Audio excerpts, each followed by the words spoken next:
Take out a Bible and take out your notes. Oh, yes.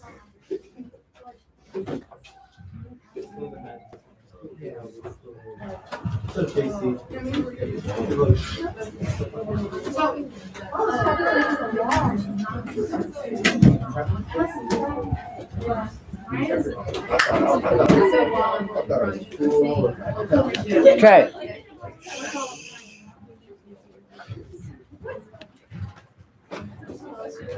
All right. Open up to 1 Corinthians.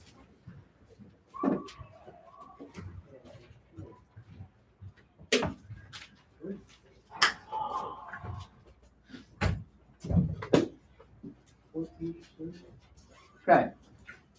1 Corinthians. We are going to we're going to bounce back and forth a little bit between some context and the content of the letter. Okay? And I want to highlight, before we jump into some of the content here, I want to highlight a paradigm, a context situation that is going to shape the way Paul is going to present and talk about things as a backdrop to the issues he's talking you through in the Corinthian letter. Because when we look at the Corinthian letter, Paul seems to just go from this issue to that issue to that issue to that issue, and he's resolving tensions and conflict between what the Corinthians are doing, what they're saying, and what they're asking him. Okay? And it just, unless you see this unifying thing with it, Paul just jumps from topic to topic. Okay? But there's a piece that unifies the whole thread. So we're going to hit those big picture items in context today, and then we're going to start looking at the text of the Corinthian letter. Is that making sense?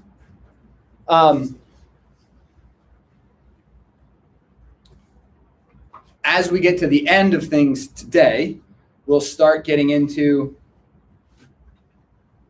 the first of those topics that Paul's going to talk about in some of the middle section, early middle section of the letter. And that'll be the first introduction to sort of how Paul treats this topic in light of the backdrop that we talk about here. Good? Okay.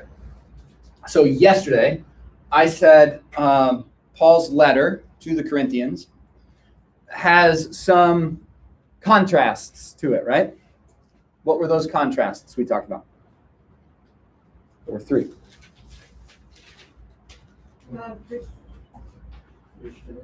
Christian freedom versus pagan license, right? So Christian freedom, the empowerment of the Spirit and the responsibility of believers to live as God calls us to, over and against the sort of willy-nilly, I get to do whatever I want, found all over paganism. What was the second one? Roles for men and women. The contrast when we talk about roles of men and women in the church is, in the Corinthian letter, is not between people in the church. It's between the church and what it's supposed to be and what is happening in the city of Corinth. Okay? You with me there? Some of that has some pagan backdrop to it. Some of that has some, well, we've gone too far in this Christian freedom thing. And Paul's trying to pull that back to a place that reflects the way that it's supposed to. And what was the third one? Christian worship. And the contrast in the Christian worship is the orderly, organized, systematic, sort of peaceful approach that Paul advocates in the Corinthian letter versus the disorganized, chaotic, and lack of peaceful whatever that happens to be going on in the city of Corinth when he writes the letter. Yeah? You with me today? Okay. So we're going to navigate these contrasts, but what backdrops those contrasts is the issue we're going to talk about right here. Ready? I got one head nod. I'm going to run with it. Okay.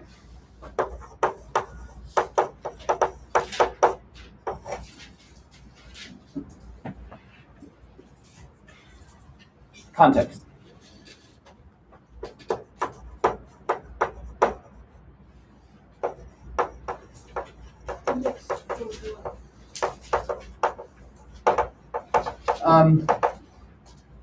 This is the context that will guide Paul's imagery as he talks about each of these issues.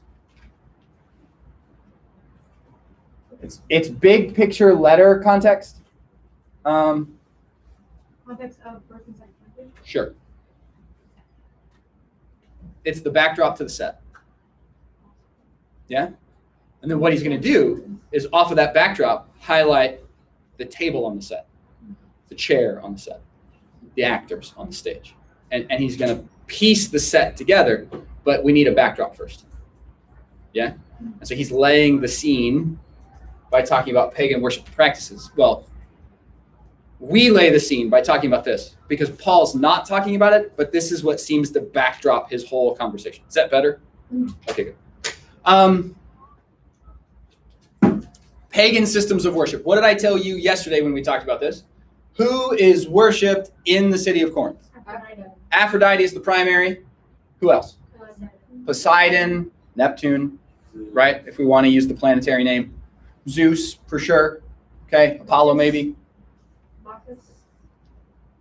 Okay, good. Aphrodite is the big one, so that's going to be a primary focus for us, especially later today.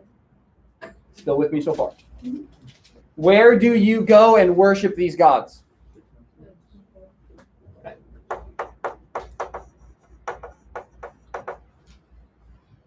Here's a little bit of our disadvantage as Christians. Do you go to a temple to worship?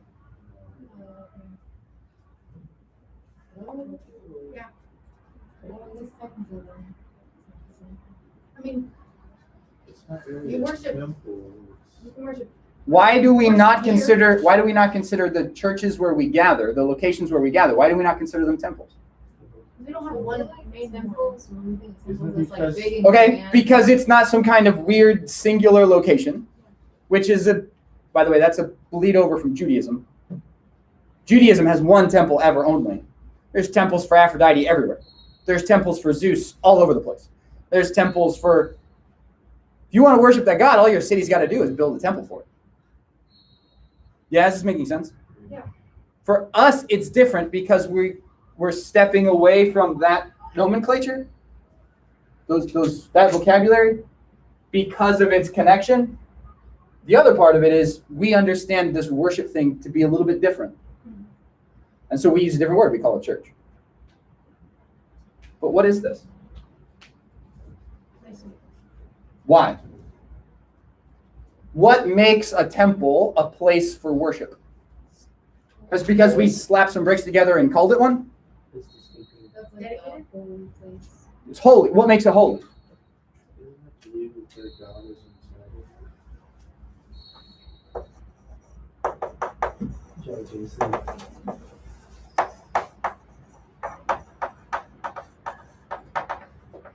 Because it's the house built for the god or goddess. So when you go to the temple dedicated to Aphrodite, do you actually encounter Aphrodite? Buy into the pagan belief system for a second. Yes. Yeah, 100%. Why? Because you're in her home. You come to my house, guess who you're going to run into? You. In all of my ridiculousness. Right? You go to someone's home, guess what you're going to find there? Them. Well, that's the idea. So the question becomes this. In that temple, how do you encounter that god or goddess? There's two ways. Okay. By interacting with the idol, the statue of the god or the goddess. So when you come into Aphrodite's temple, or you come into Zeus's temple, or you come into Apollo's temple, and you bring your offering to make nice with the god, and you approach the statue, the idol, you're interfacing with the deity. That's the belief system. That's what the idol is there for. It's to be a manifestation of the god or the goddess in the temple, right? How else do you come in contact with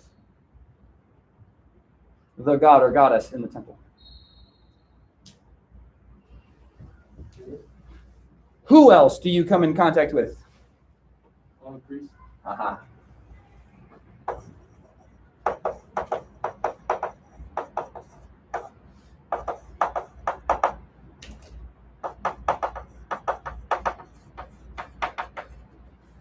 priests and priestesses.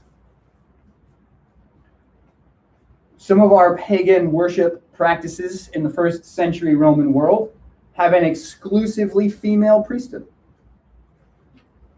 It's just priestesses, right? Which actually might be fueling one of the problems that Paul is encountering in the letter to Timothy he writes. From an exclusively female priesthood to a male and female priesthood in the church. I think there's going to be some problems with that. Well, yeah. Because it's hard to let go of those preconceived ideas, those biases, and those embedded things when you transition from one belief system to another one. Yeah? Okay. So what's the purpose of going to the temple?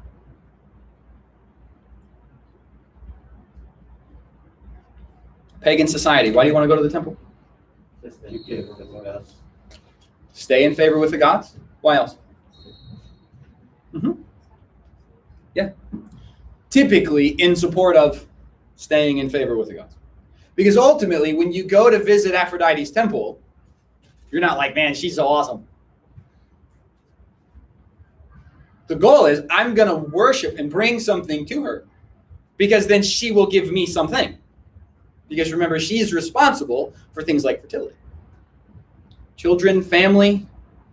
Yeah? Well, got to make nice with the goddess. Yeah? Okay. That concept. Does this concept of temple exist in the scripture? Yeah. It's supposed to be one of them. It's supposed to be in Jerusalem, at least up until Jesus' arrival. Does this concept of temple change? Yeah. What does Jesus say in the Gospels? Destroy this temple, I'll raise it again in 3 days. Is he talking about the building? What's he talking about? What? Whoa. So the concept of temple from the Christian paradigm to the pagan paradigm, they're a little different, aren't they? Okay. This right here. This is the backdrop to the set. This idea of temple and the contrast between Paul's understanding of what the Christian temple is and should be and should look like versus the pagan system that involves temple, this is the contrast that shapes the way he writes the letter. Everything in the letter revolves around this idea. What is temple? Who participates? Who's engaged? Why does it matter that it is this way? What is this temple like? What is it made of? Who builds it? Yeah? Who serves in it? And how do you get connected to God if this is the temple and the way the temple system of worship operates? Is this making sense? This right here,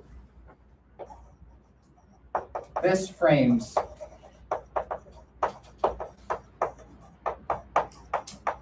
all of the First Corinthian letter. This is it. This is the structure and this is the background. Okay? With me on this. Pagan worship practices. Number one, temple.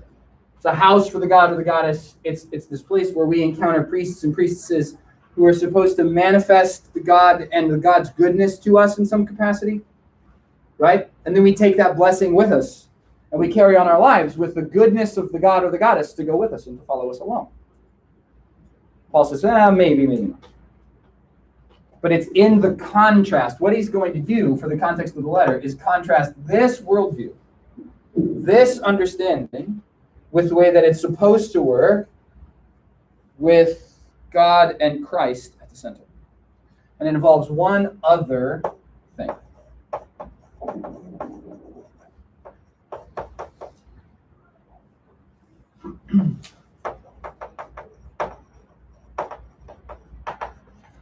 Wisdom and its character. Okay? Wisdom and its character. 1 Corinthians chapter 2. Here's what he says. And I, when I came to you, brothers, I did not come proclaiming to you the testimony of God with lofty speech or wisdom.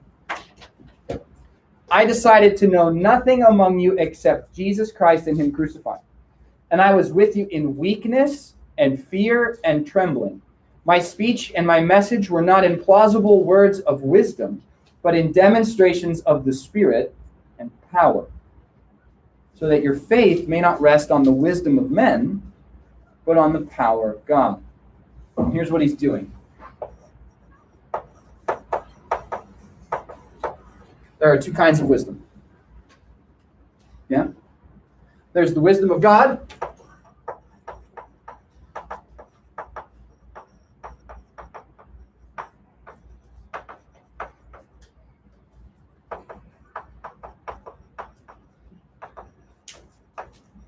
The wisdom of God is simple and weak, but it's powerful. Miller, that's a contradiction in terms. How can it be weak but powerful? Yeah.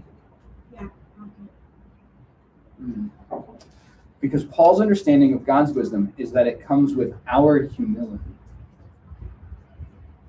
And God's power shows up in our weakness. Right? My grace is sufficient for you. My power is made perfect in your weakness. But what he's doing is this contrast. This is what it looks like on the surface.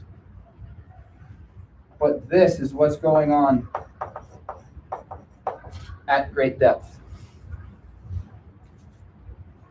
Guys, the message of the scripture is not that complicated, and this is what Paul is saying. I didn't show up to you with these fancily created philosophical arguments. I didn't show up and lay out the universe for you in these weird, elaborate, creative, goofy logics. I just showed up and told you Jesus died on the cross and rose from the dead.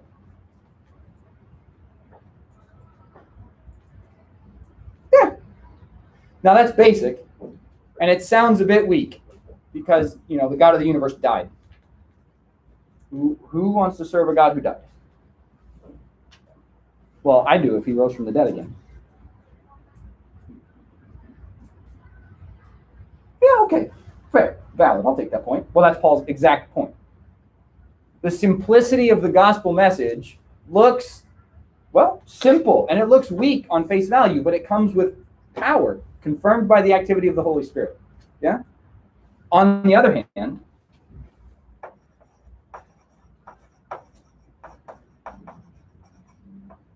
there's the wisdom of mankind. That is lofty,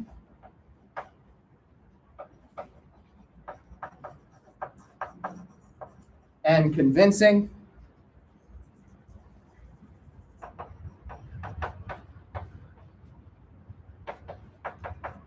but foolish. Sophisticated. It's got this elaborate, sort of intertwined argumentativeness to it. Smooth. It's got a nice flow.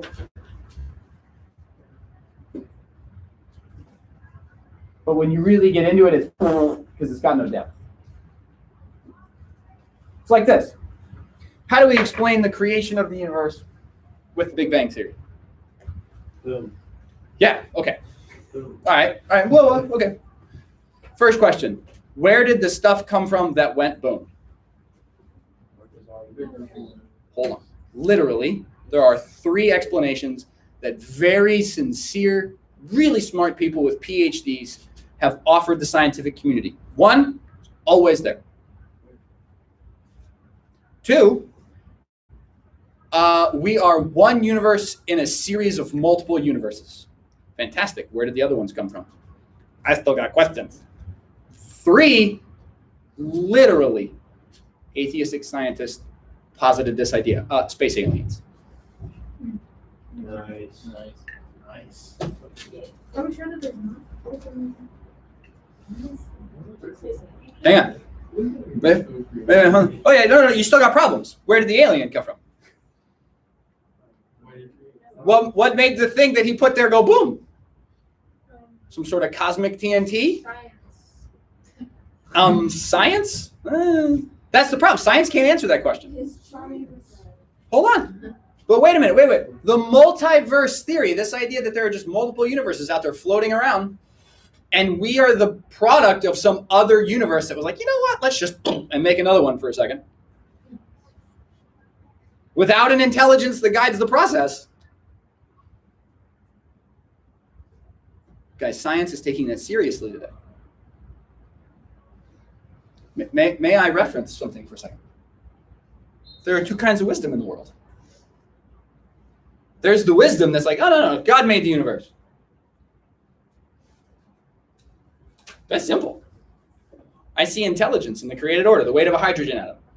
The fact that if you tilt the Earth's axis just a little bit, we either freeze to death or incinerate. Take your pick.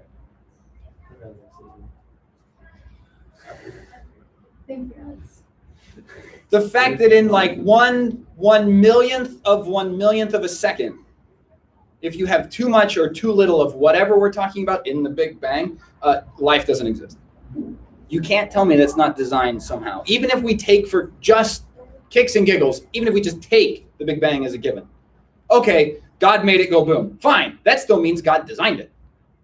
Simple. But we sound like morons to the scientific community. Meanwhile, multiverse theory and space aliens are somehow viable scientific alternatives. It's lofty and convincing, but guess what? When you drill into the meat of that, does it really hold weight? This is the point. Wait, this is the point. And this is the point that Paul is making. This is the point that Paul is making. The wisdom and the articulations of the gospel are rather straightforward. God made stuff. We messed it up. God fixed it. Okay. For some reason, that makes us look like fools to the world around us. And this is what he's talking about, 1 Corinthians 1 and 2. The wisdom of God is foolishness to humanity, and the wisdom of humanity is foolishness before God. Take your pick. Which one do you want? This frames the rest of the conversation. Because what he's going to do is he's going to say, okay, look, there is this thing. And based on what this temple is for the real God of the universe, we got two options for how we understand what's going on in the world. The wisdom that God supplies to his temple, or the other stuff. One makes coherent sense, and the other one doesn't. And so what Paul's going to do is he's going to say, okay, if we are the temple that God has designed us to be, then let's just apply God's basic, simple wisdom to it. If the temple is like this, then the temple should function, live, look like, act like, be like this. And those two things go together. This is the rest of 1 Corinthians. Here's what the temple of God is. Here's how the temple of God should act. Here's what the temple of God is. Here's how the temple of God should be considered. That's the rest of the 1 Corinthian letter. It's the logic that holds the whole thing together. With me? Okay.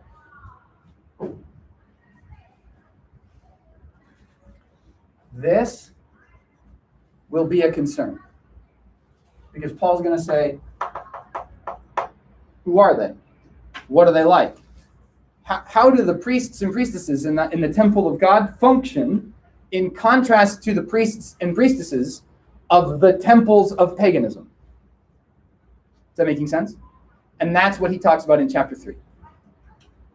Okay?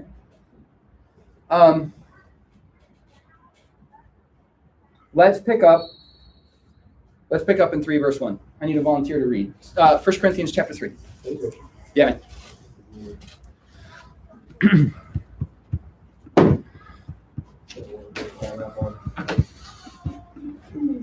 1 Corinthians 3. Eugene, you reading for me? Okay. Go ahead. Brothers and sisters, I could not address you as people who live by the Spirit, but as people who are still learning, mere infants in Christ. Okay, in other words, I want to talk to you like you're the temple of God, but you're still acting like this one. So I'm going to baby step it for you. I gave you milk, not solid food, for you are not ready for it. Indeed, you are still not ready. You are still worthy. For since there is jealousy and quarreling among you, are you not worthy? Are you not acting like mere humans? For when one says, I follow Paul, and another, I follow Apollos, are you not mere human beings? Okay. So the human way is to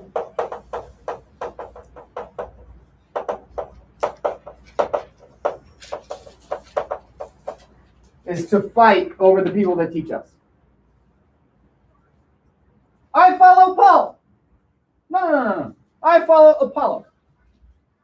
No. I follow Jesus. Paul says, shut up, you're all idiots. Miller paraphrase version. Sorry-ish. Don't fight over the teacher that you have. Don't you understand? And then he's going to go ahead and explain how it doesn't work in that human way, but it works in the divine way. And the divine way looks like this. Keep going for me. What, after all, is Apollos? And what is Paul? Only servants through whom you came to believe, as the Lord has assigned to each his task. I planted the seed.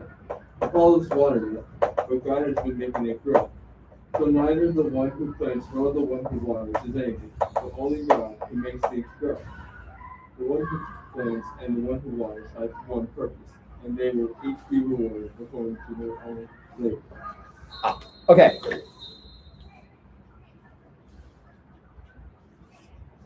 Hey, those of us that teach, not a lot special about us. That's what Paul's saying. Why? I'm just serving in God's household. I'm not making much of myself. I'm just listening to what he says, and I'm doing that. Remember I told you it was going to sound simple and weak? That's because it is. Who is Paul? Just a servant in the house. Who's Apollos? Just a servant in the house. And Paul says, look, it's like gardening. Margot comes along, puts a little seed in the ground, covers it up with the dirt. Ezra comes along later, puts a little water on it. I come along later, a little fertilizer. Somebody else comes along later that afternoon, plays a little classical music. What are we doing? Sounds ridiculous.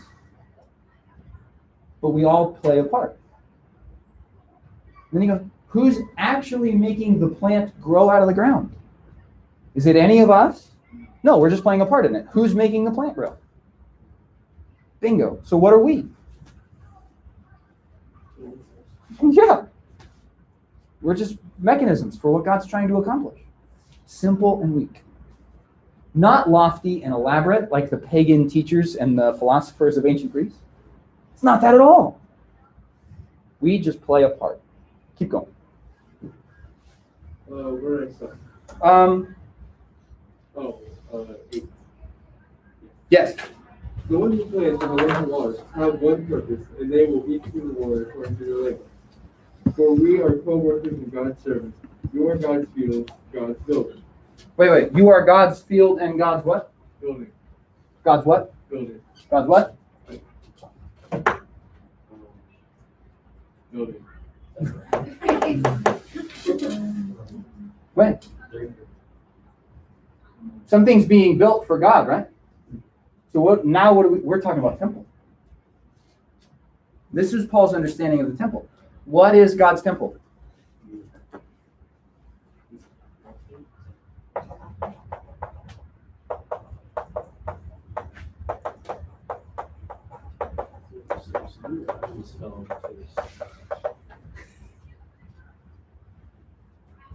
Simple.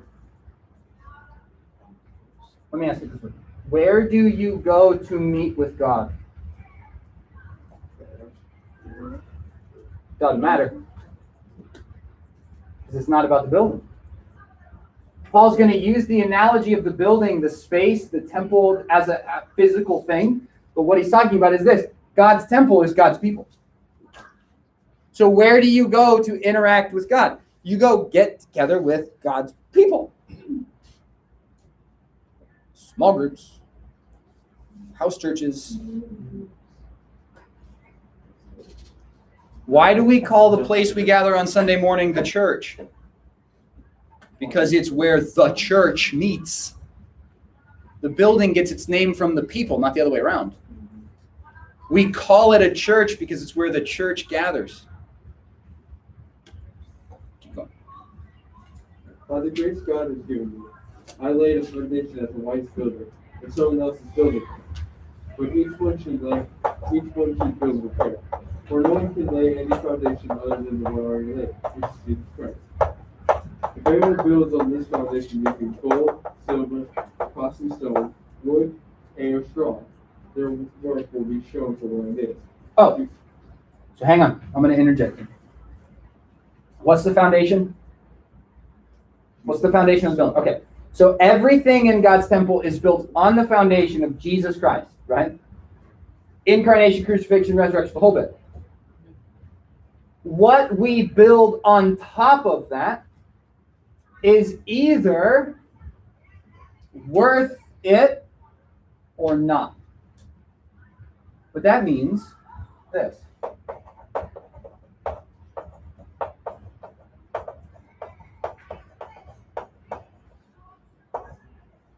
All of us build on that foundation.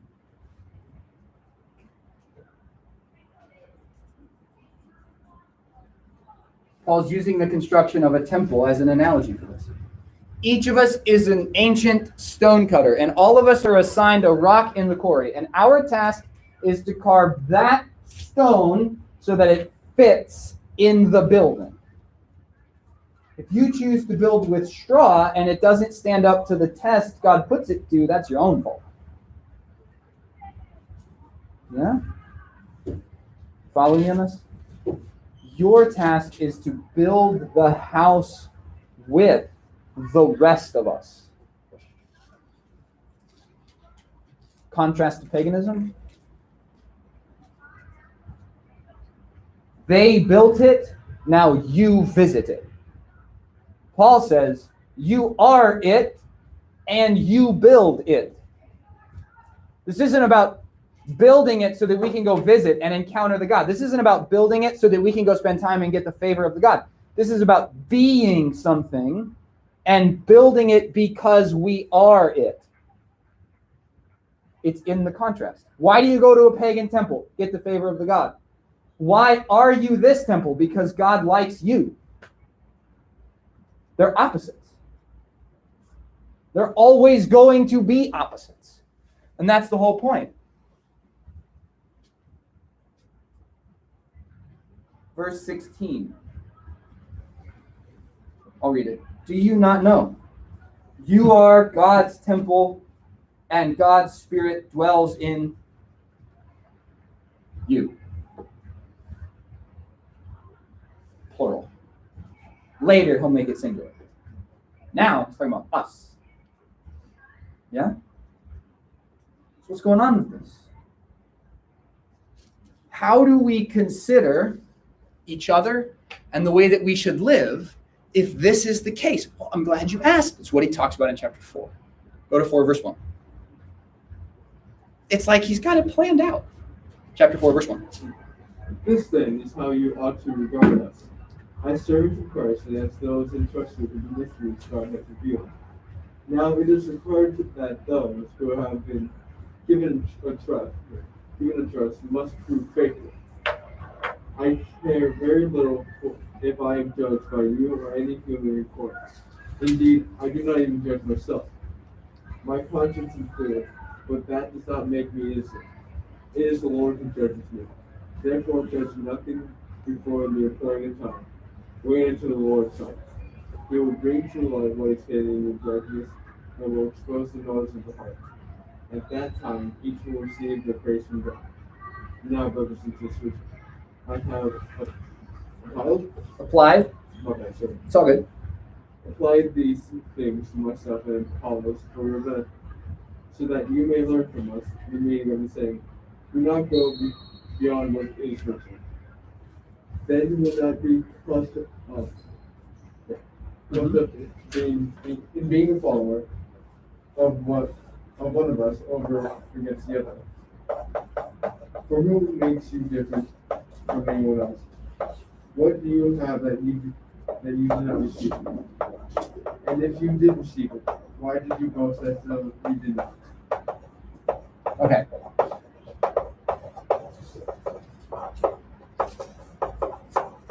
Here's what he says. And this is going to shape chapter 4. If we are the temple, then we as people should be humble, and we shouldn't judge according to our own definitions of the way things ought to be, but we should judge according to God's definitions and understandings of the way things should be. Paul says, I don't even judge myself. I'm going to let God take care of that. Yeah? I'm not judging the work I'm doing for the house yet. I'm just literally sort of putting my nose to the grindstone and trying to carve the best block that I can so that fits in the house appropriately on the foundation. And all of us should do that. That's a humble, that's a submitted service. That's understanding that God has asked each of us to play a part, and we're trying to play that part. And it all works better if we just play our part. You get cast in a play to play a part. It works better if you play that part than somebody else's. That's the idea. So what he's saying is, you're the house. And we all have a part to play in building the house. But our response is to be humble and build our part. Yeah? Okay. Now that means some things, and this is what he's going to talk about in the rest of chapter 4, and I'm going to paraphrase, of course. That means then that our character and our manner of life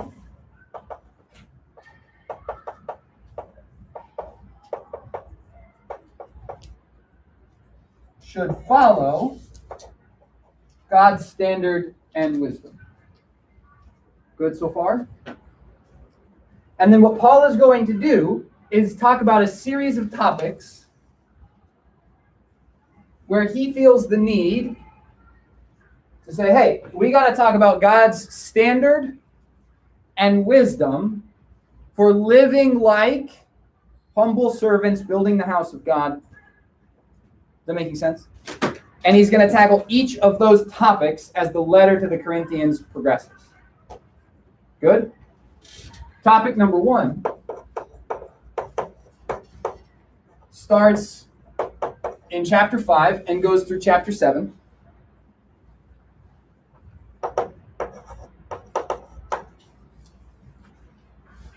Then it has to do with sex. Told you I was going to keep it PG-13. That's still my promise. Okay? Good? Some of you are like, this is awkward already. Don't just, no, we're going to talk about it. Because it's there. And it's topic number 1. And it matters because of the city Paul's writing to. And this is what we're going to talk about tomorrow before you guys get into the text a little bit here. Okay? Is this making sense? The context of what's happening in the city of Corinth shapes what Paul's going to talk about in these chapters. Okay? Do you mind? 5 verse 1. It is actually important that there is sexual Immorality. Sorry. Sexual behavior that's not okay. Remember, for the Bible, people are made in the image of God, and then people act like that or not like that. And so stuff like sexuality in the Bible is treated like a behavior.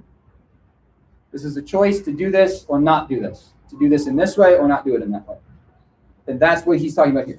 Okay? Go ahead. Among you, and of the kind that even pagans do not tolerate. A man is sleeping with his father's wife, and you are proud. Shouldn't you rather have gone into mourning and have put out your fellow fellowship the man who had been doing this? Okay, pause. What's his mom? So he's sleeping with his mama? No, because Paul would have said that. So he's just sleeping with someone that's the same. No, father's wife is a specific, right? Your father's woman. So if it's not his mother, because Paul would have just said that directly. Oh, okay. It's like a Not necessarily. This doesn't necessarily mean that the marriage is polygamous. What it means that at some point in time, his father had married this woman, and now they're not married. Perhaps his father is dead. Perhaps they got divorced. Who knows? But he's married somebody who was married, or he's at least sleeping with somebody who was married to his father. Okay, Miller paraphrase version, Paul says, that's icky. Very. Like the dog comment of the day was the well, yeah, from the back. That was beautiful. Okay. Paul goes on and he says, hold on. Not even the pagans do this. Remember I told you there's this contrast between pagan license and Christian freedom? And Paul goes, you guys have taken this Christian freedom so far that you've crossed the boundaries of what most pagans would say is okay. The culture around you would tell you that that's gross, but you're celebrating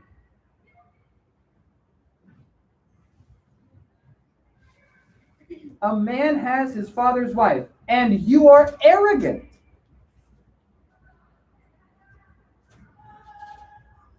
What? Huh? Here's what's happening. This man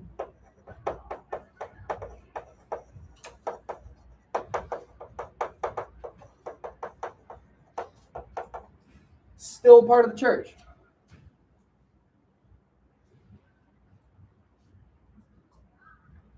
Should he be? Paul says, This is not the way that we should live. Okay? Do you guys need to go for softball? Or are you okay? Okay. Go ahead. Wait, hold on. From the distraction, stay focused. Should this person still be part of the church? Why not? Because it's icky. Yeah. What? Wait, hold on. Why does that matter? Because he's supposed to be what? God's temple. Is he living like God's temple? No. Because that's icky. That making sense? Mm-hmm. So what's Paul going to advise? Kick him out. If he won't listen and be corrected, send him out of here. Because that's not the temple.